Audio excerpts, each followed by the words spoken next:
The morning sun painted the Pacific Ocean in shades of gold as Sarah Martinez adjusted the sails of her 30-foot sailboat, Silent Thunder. The gentle breeze filled the canvas, pushing her vessel through the calm waters 15 miles off the California coast. After 3 months of intensive training exercises with her Special Forces unit, this solo sailing trip was exactly what she needed to clear her mind. Sarah had always found peace on the water. Growing up in a military family, she learned early that the ocean didn't care about rank, politics, or the weight of the world on your shoulders. Out here, there was only wind, water, and the simple satisfaction of working with nature instead of against it. Her weathered hands moved with practiced ease as she trimmed the main sail, feeling the boat respond beneath her feet. She had purchased Silent Thunder 2 years ago with her deployment savings. The boat wasn't much to look at, her white hull showed signs of age, and the blue canvas had faded from years under the sun. But she was seaworthy and reliable. Sarah had spent countless weekends restoring her, learning every bolt and board. The boat had become her sanctuary, the one place where she could forget about briefings, missions, and the constant pressure of her military career. The radio crackled to life, interrupting her thoughts. "Vessel Silent Thunder, this is Coast Guard Cutter Vigilant. Please respond, over." Sarah frowned, reaching for the radio handset. It wasn't unusual for the Coast Guard to conduct random safety checks, but something in the officer's tone seemed more serious than routine. She pressed the transmit button. "Coast Guard Vigilant, this is Silent Thunder. Go ahead, over." "Silent Thunder, we need you to heave to for inspection. Reduce your speed and prepare to be boarded." The calm in the officer's voice didn't match the sudden tension Sarah felt in her chest. She glanced around the horizon and spotted the white Coast Guard cutter approaching from her starboard side, its orange stripe clearly visible even at a distance.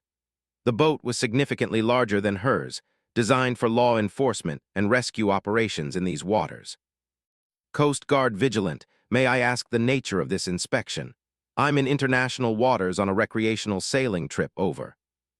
There was a pause before the response came back, this time with a harder edge. "Silent Thunder, this is not a request. We have reports of suspicious activity in this area.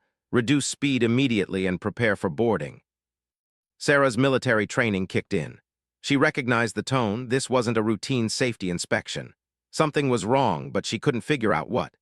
She had filed her sail plan with the marina, her papers were in order, and she certainly wasn't involved in any suspicious activity. Still, she knew better than to resist a lawful Coast Guard order. "Understood, Coast Guard Vigilant, reducing speed and standing by for boarding." She adjusted her sails to slow the boat, feeling Silent Thunder settle into the water as their forward momentum decreased. The Coast Guard cutter grew larger as it approached, and Sarah could see several crew members on deck wearing tactical gear. This definitely wasn't a routine inspection.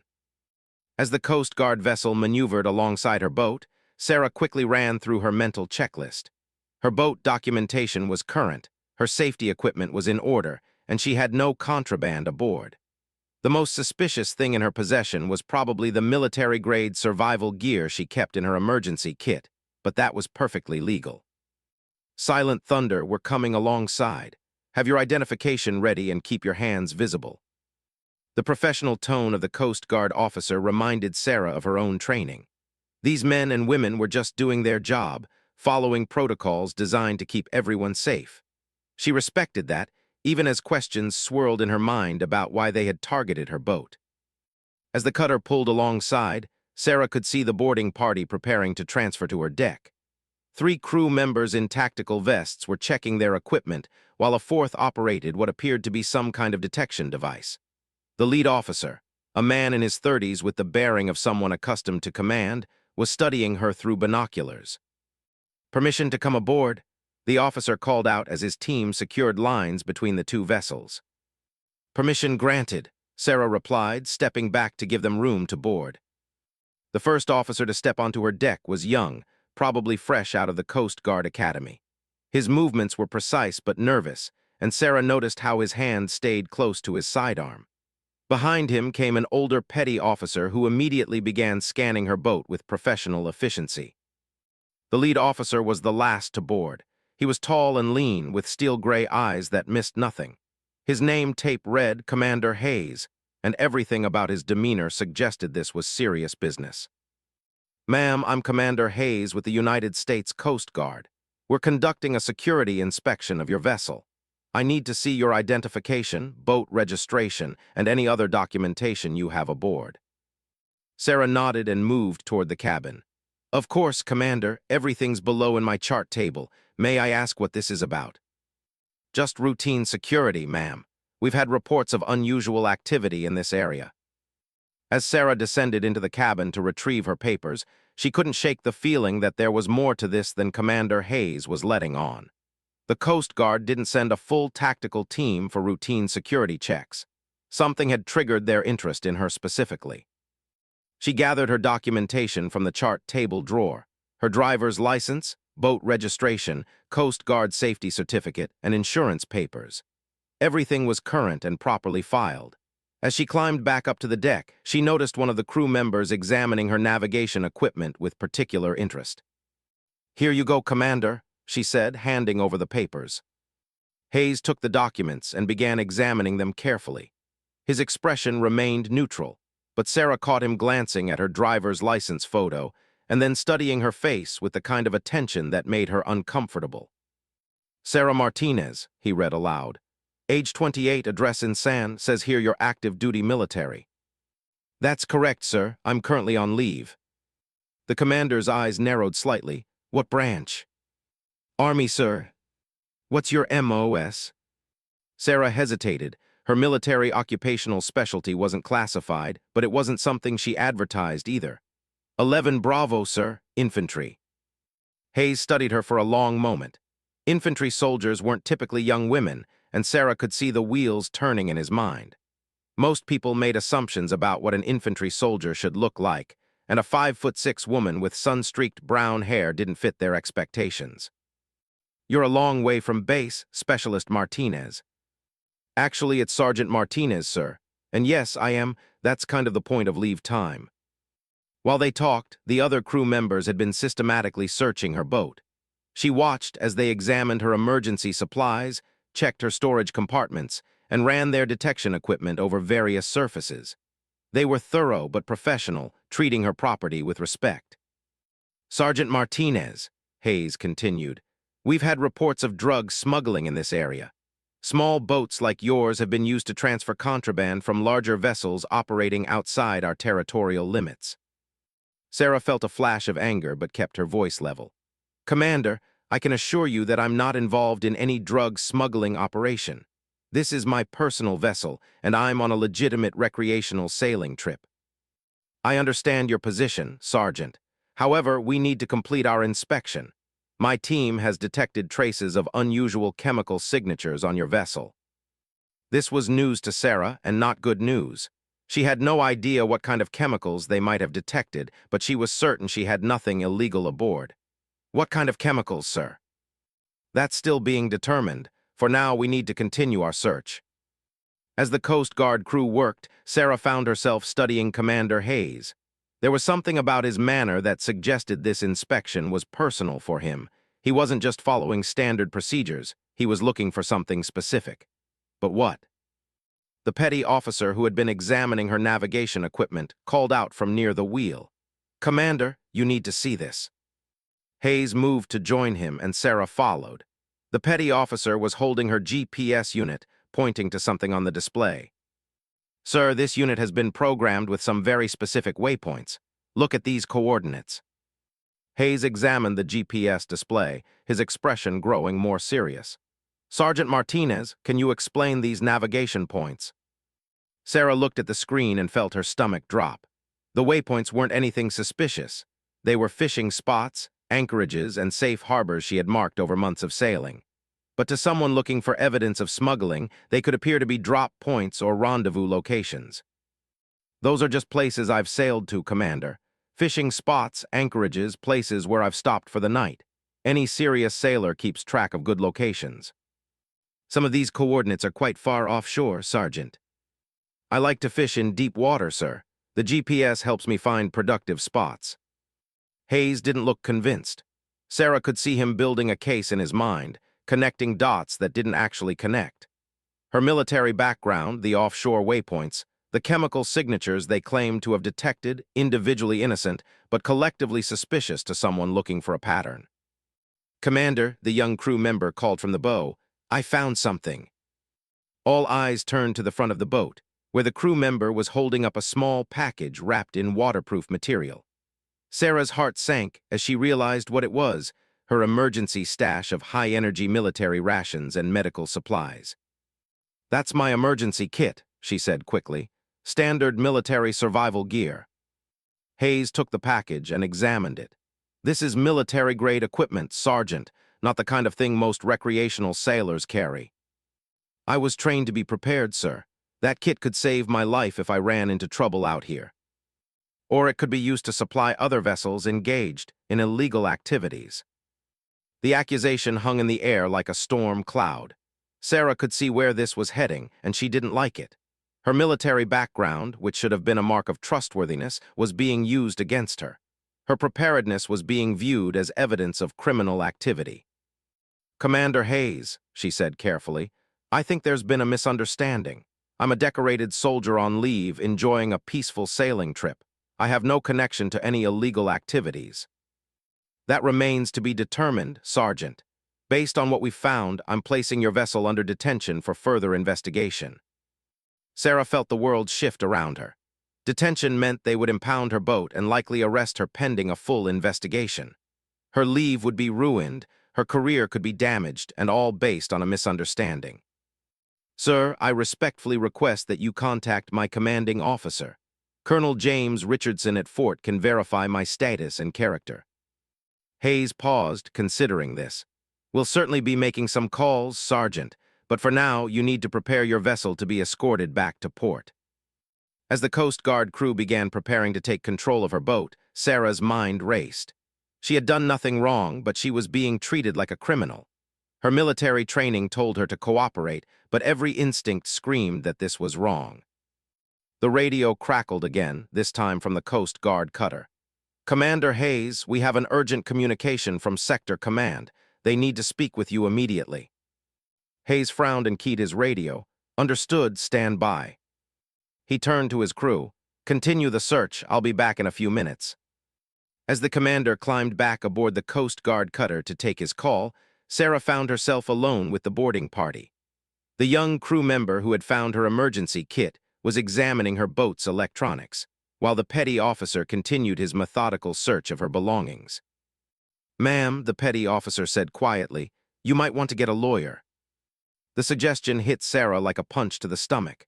She was a soldier who had dedicated her life to serving her country, and now she needed a lawyer to protect herself from her own government. The irony was bitter. She watched the Coast Guard cutter through her cabin window, wondering what kind of urgent communication could have interrupted their inspection. Whatever it was, Commander Hayes seemed to be having an animated conversation with someone on the radio. Minutes stretched into what felt like hours as Sarah waited for Hayes to return. Her boat rocked gently in the swells, but the peaceful motion did nothing to calm her nerves. Her entire life felt like it was balanced on a knife's edge, dependent on decisions being made by people who didn't know her and didn't trust her. When Commander Hayes finally climbed back aboard Silent Thunder, his expression was troubled. He looked at Sarah with new uncertainty, as if seeing her for the first time. Sergeant Martinez, he said slowly, I need you to show me your military identification, all of it. Sarah's pulse quickened as she processed Commander Hayes' request. His tone had changed completely from the confident authority he had displayed just minutes earlier.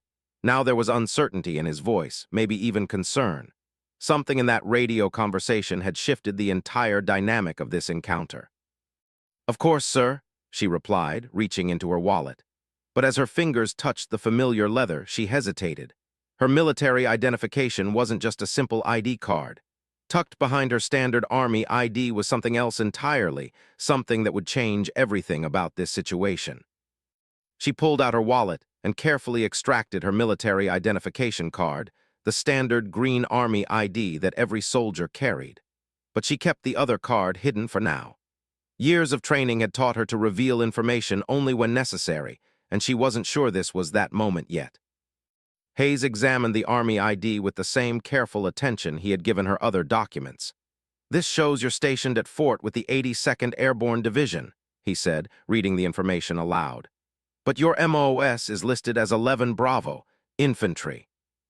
That's correct, sir. The 82nd Airborne doesn't typically assign female soldiers to infantry positions, Sergeant. Sarah met his gaze steadily. Special circumstances, sir. Hayes studied her face, clearly trying to piece together information that didn't quite fit his understanding of military organization. The truth was that Sarah's assignment to an infantry unit was indeed unusual, but it wasn't because of any special program or policy change. It was because her real job required her to blend in with regular Army units. Sergeant Martinez, Hayes said carefully, the communication I just received was from Joint Special Operations Command. They seem very interested in your current location and status. Sarah felt her stomach tighten. JSOC didn't get involved in routine Coast Guard operations. If they were making calls about her, it meant someone had run her identification through military databases and triggered automatic notifications. Her cover as a simple infantry soldier was about to be blown. I see, she said quietly. They've asked me to request that you provide your full military identification for verification. All of it. The emphasis on all told Sarah that Hayes now suspected she was more than she appeared to be. The question was how much more he suspected, and how much she should reveal. Her training emphasized the importance of maintaining operational security, but she was also taught to adapt to changing circumstances. She looked around at the Coast Guard crew still searching her boat. The young crew member had stopped what he was doing and was watching the conversation with obvious curiosity. The petty officer had moved closer, sensing that something significant was happening. Commander, Sarah said slowly, I need to ask you something first. Are any of your crew members cleared for sensitive information? Hayes' eyes widened slightly. That question confirmed his suspicions that this was no ordinary infantry sergeant. What kind of sensitive information? The kind that could compromise ongoing operations if it fell into the wrong hands. The commander looked at his crew, then back at Sarah. Petty officer has a secret clearance, the others do not. Sarah nodded. Then I suggest we continue this conversation with just the three of us. What I'm about to show you is not for general distribution. Hayes considered this for a moment, then turned to the younger crew member. Johnson, continue your inspection of the forward compartments. Take your time. The young sailor looked disappointed but followed orders, moving toward the bow of the boat. Hayes gestured for petty officer to join them near the stern, out of earshot of the others. All right, Sergeant Martinez, let's see what you've been hiding. Sarah took a deep breath and reached back into her wallet. Behind her Army ID was another card, this one black with gold lettering. She handed it to Hayes without a word. The commander's expression changed completely as he read the card. His face went pale and he looked up at Sarah with new understanding. Jesus Christ, he whispered. Petty officer leaned over to look at the card, and his reaction was similar. Ma'am, he said quietly, I think we've made a serious mistake. The card identified Sarah as a member of the Army's most elite Special Operations Unit. Her real rank was also different from what her standard ID showed.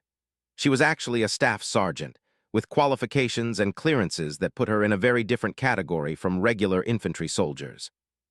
Commander, Sarah said quietly, I understand you were doing your job based on the information you had, but I hope you can see now why this situation needs to be handled carefully. Hayes handed the card back to her with trembling hands. Staff Sergeant Martinez, I need to contact my superiors immediately. This changes everything. Before you do that, sir, I need to explain something. My presence here is not random. I'm not on vacation. The implication hung in the air between them. If Sarah was operating undercover, then the Coast Guard had just blown an active special operations mission. The political and military ramifications could be enormous. Are you saying this is an op? Asked. I'm saying that my activities are coordinated with appropriate authorities, and your interference may have compromised those activities. Hayes ran his hand through his hair, clearly struggling with the situation. Staff Sergeant, if you're conducting authorized operations, why didn't anyone notify the Coast Guard? We have protocols for this kind of thing.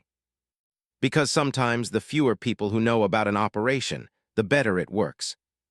Sarah wasn't actually on a mission. She really was on leave.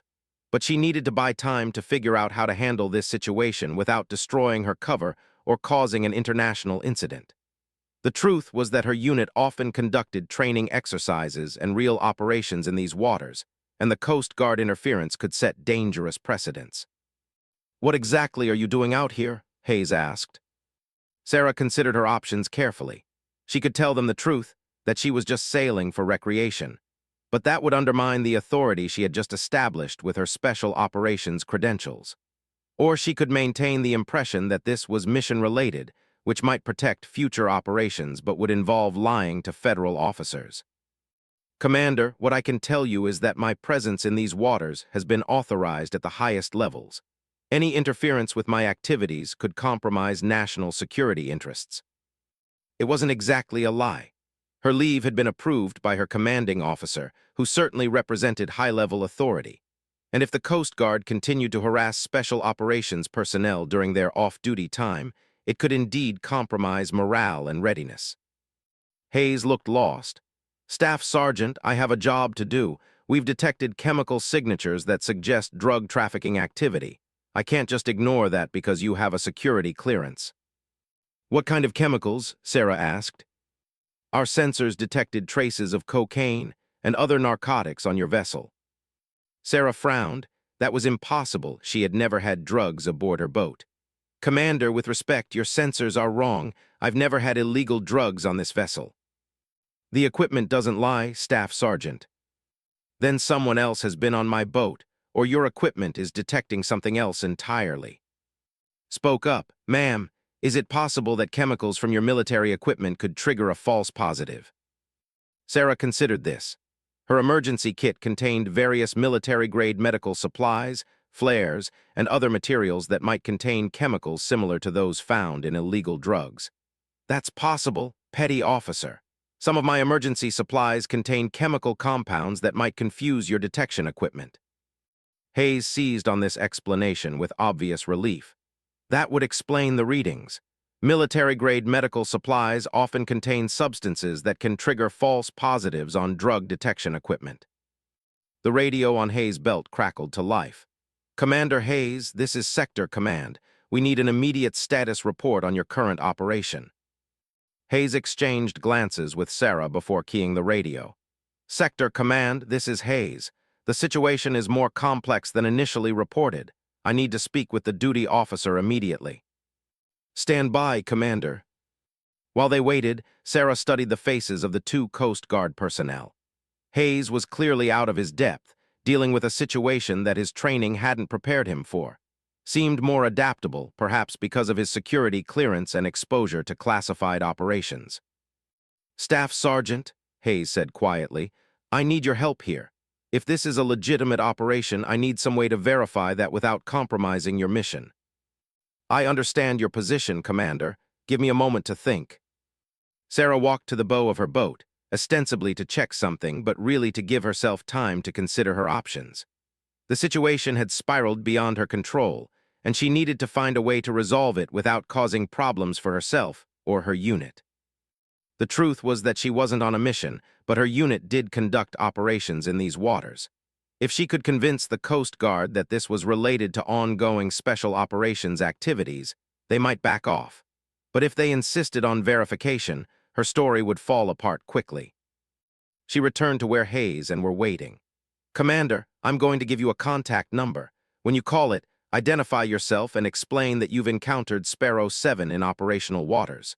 Don't mention my name or provide any other details. The person who answers will give you instructions on how to proceed." Hayes wrote down the number Sarah provided, actually the general contact number for her unit's operations center. The duty officer there would be confused by the call, but they were trained to handle unexpected situations without revealing classified information. "How long will this take?" Hayes asked. "That depends on how quickly you can get through to the right people." The radio crackled again. "Commander Hayes, this is Captain, Sector Duty Officer. What's your situation?" Hayes looked at Sarah, who nodded encouragingly. "Captain, I have a special situation that requires higher-level coordination. I need to make some phone calls before proceeding." There was a pause. "Commander, are we talking about national security issues?" "Possibly, sir. I'd prefer to discuss details on a secure line." "Understood. Return to base for debriefing immediately." Hayes turned to Sarah. Staff Sergeant, it appears, will be escorting you back to port for now. I understand, Commander, but I want you to make those phone calls before we reach shore. The people you'll speak with will explain how to handle this situation properly. As the Coast Guard crew prepared to escort Silent Thunder back to port, Sarah felt a mixture of relief and concern. She had managed to stop the immediate threat to her freedom, but she had also created a complex situation that would require careful handling. The young crew member, Johnson, approached Commander Hayes with obvious confusion. "Sir, what's going on? Are we arresting her or not?" Hayes looked at Sarah, then back at his subordinate. "Change of plans, Johnson. This is now a security matter being handled at higher levels. We're providing escort service, not conducting an arrest." "But sir, what about the drugs?" "False positive. Military equipment can sometimes fool our sensors." Johnson looked skeptical, but didn't argue with his commanding officer. Sarah could see that he sensed something important was happening, but didn't have enough information to understand what. As both boats began moving toward shore, Sarah reflected on how quickly the situation had changed. One moment she was facing arrest and the destruction of her career. The next she was being treated with the respect due to a special operations soldier. The power of her real identification had been remarkable to witness. But she also knew that this situation was far from over. Someone would have to verify her story, and when they discovered that she wasn't actually on a mission, there would be questions to answer. She had bought herself time, but she hadn't solved the underlying problem. The Coast Guard cutter maintained position alongside Silent Thunder as they headed toward port. Sarah could see Hayes on the bridge of the larger vessel, probably making the phone calls that would determine her immediate future. She hoped that whoever answered would be smart enough to play along without revealing too much. As the coastline grew larger ahead of them, Sarah prepared herself for the next phase of this unexpected adventure. She had revealed her true identity to protect herself, but in doing so, she had opened a door that might be difficult to close again. The Sand Coast Guard Station came into view as both vessels approached the harbor entrance. Sarah could see the distinctive architecture of the base buildings and the forest of radio antennas that connected this outpost to Coast Guard operations around the world. She had sailed past this facility many times during her recreational trips, never imagining she would be escorted here under such unusual circumstances. Commander Hayes had been on his radio almost continuously during the 20-minute journey back to port. Sarah could see him through the bridge windows of the Coast Guard cutter, gesticulating as he spoke to what were obviously several different people.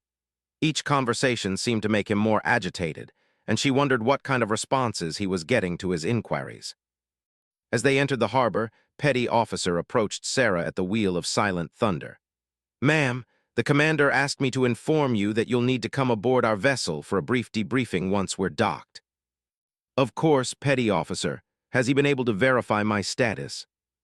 "Looked uncomfortable. I think that's something he needs to discuss with you directly, ma'am." The non-answer told Sarah everything she needed to know. Hayes had made his phone calls and discovered that her situation was more complicated than she had led him to believe. The duty officer at her unit would have confirmed that she was legitimately assigned there, but they would also have confirmed that she wasn't currently on any active mission. She was indeed on approved leave, sailing for recreation just as she had originally claimed. The Coast Guard pier was busy with activity as they approached. Sarah could see several people in dress uniforms waiting on the dock, which suggested that this incident had attracted attention from higher-ranking officials. Among the waiting group, she recognized the distinctive insignia of a Coast Guard captain and what appeared to be a Navy lieutenant commander. As Silent Thunder was secured to the dock, Sarah gathered her identification and prepared to face whatever came next. She had managed to avoid immediate arrest, but she had also misled federal officers about the nature of her activities. The consequences for that deception were still unclear. Commander Hayes was the first to step onto the dock, and Sarah could see him immediately approach the waiting officers for a hurried conference. Their conversation was animated but quiet, with frequent glances in her direction. After a few minutes, the Coast Guard captain broke away from the group and walked toward her boat. "Staff Sergeant Martinez," the captain said as she climbed onto the dock. "I'm Captain Lisa, commanding officer of this station. We need to have a discussion about today's events." "Yes, ma'am," Sarah replied, recognizing the tone of authority that brooked no argument. Please join me in my office. Commander Hayes and Lieutenant Commander Williams from Naval Intelligence will be participating in our conversation. Naval Intelligence. Sarah felt her heart sink as she realized how far this situation had escalated. What had started as a simple Coast Guard inspection had now involved multiple military branches and intelligence agencies. Her attempt to protect herself by claiming operational authority had backfired spectacularly. Captain's office was furnished but commanded an impressive view of the harbor. Through the large windows, Sarah could see her boat Silent Thunder tied up at the dock, looking small and vulnerable next to the massive Coast Guard cutters. She took a seat across from his desk as the other officers filed into the room. Commander Hayes looked distinctly uncomfortable as he took his place beside the desk. The Naval Intelligence Officer, Lieutenant Commander Williams, was a thin man with sharp eyes who studied Sarah with the kind of attention that made her feel like a specimen under a microscope. Staff Sergeant Martinez, Captain began, let's start with the basics. You are currently assigned to Delta Force at Fort, correct? Yes, ma'am. And you are currently on approved leave status? Yes, ma'am. Were you conducting any kind of training exercise or operational activity during your sailing trip? Sarah hesitated, knowing that her next words would determine whether she faced serious consequences for misleading federal officers. No, ma'am. I was sailing for recreation. The silence that followed her admission was heavy with implications. She could see Commander Hayes's jaw tighten as he realized that she had deceived him about the nature of her activities. Lieutenant Commander Williams spoke for the first time. Staff Sergeant, you led Commander Hayes to believe that your presence in those waters was related to authorized military operations. That was false, correct? Yes, sir, it was false. Why did you make that claim? Sarah took a deep breath before answering. Sir, I felt that my situation was being mishandled based on incomplete information. When I revealed my actual military assignment, I hoped to resolve the matter quickly without creating complications for either the Coast Guard or my unit. By lying to federal officers. By allowing them to draw their own conclusions based on limited information, sir. Williams made a note in his file. That's an interesting distinction, Staff Sergeant, but the result was the same. You misled a federal investigation. Captain leaned forward in her chair. Staff Sergeant Martinez, help me understand something.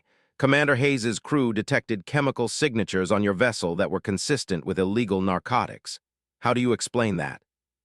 Sarah had been thinking about this question during the trip back to port. Ma'am, I believe the detection equipment may have been triggered by chemicals in my emergency medical kit. Some of the military-grade supplies I carry contain compounds that might produce false positives on drug detection sensors. That's possible, Hayes admitted reluctantly. Our equipment isn't perfect, especially when it comes to distinguishing between legitimate chemical compounds and illegal substances. Williams consulted his notes.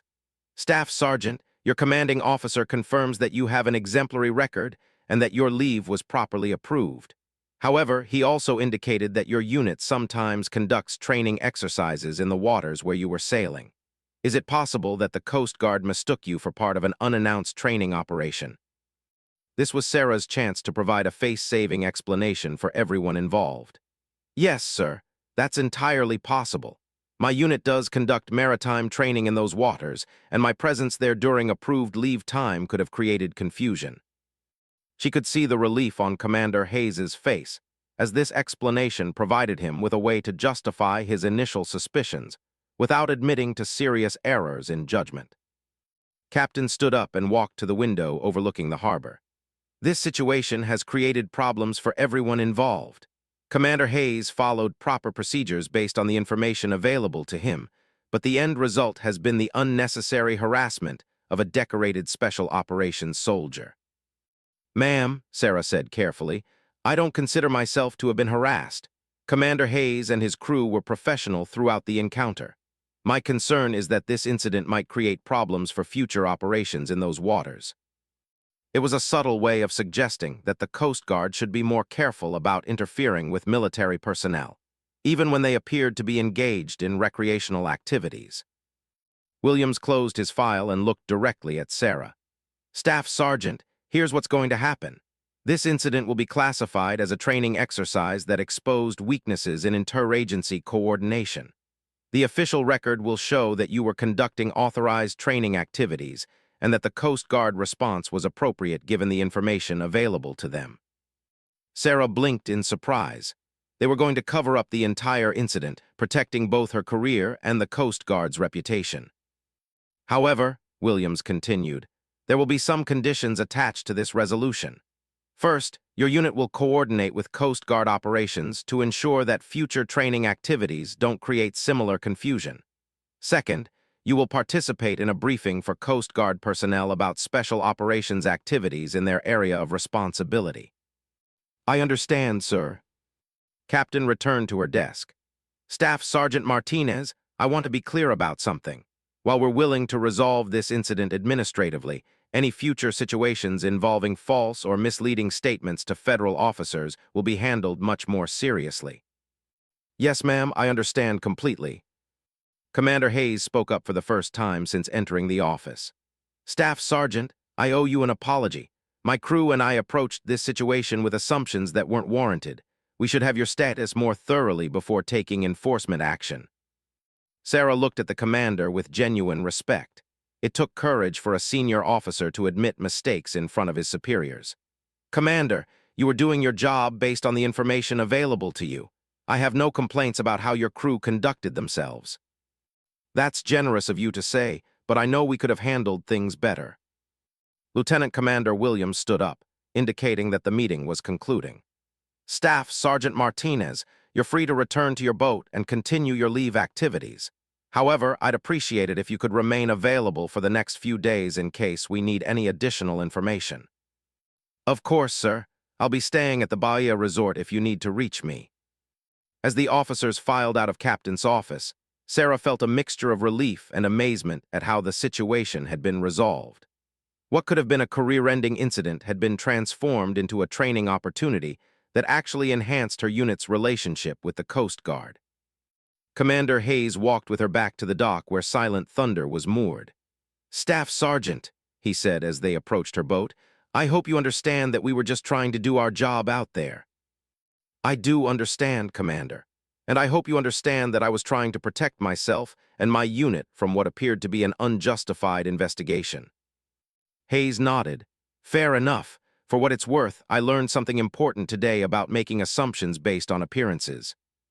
As Sarah prepared to cast off from the Coast Guard dock, she reflected on the strange turn her peaceful sailing trip had taken. She had left that morning seeking solitude and relaxation, and instead found herself in the middle of a complex military law enforcement incident that could have destroyed her career. The encounter had revealed something important about the power of her special operations credentials, but it had also shown her the risks of using that power carelessly. The respect and fear that her identification had generated in Commander Hayes and his crew was both gratifying and sobering. As Silent Thunder cleared the harbor entrance and entered open water again, Sarah felt the tension of the day beginning to fade. The setting sun painted the sky in brilliant shades of orange and pink, and the gentle evening breeze filled her sails with the promise of peaceful hours ahead. Her radio crackled one final time as she sailed away from the Coast Guard station. Silent Thunder, this is Coast Guard Vigilant. Sarah smiled as she reached for the handset. Coast Guard Vigilant, this is Silent Thunder, go ahead. Silent Thunder, we just wanted to wish you fair winds and following seas. Stay safe out there.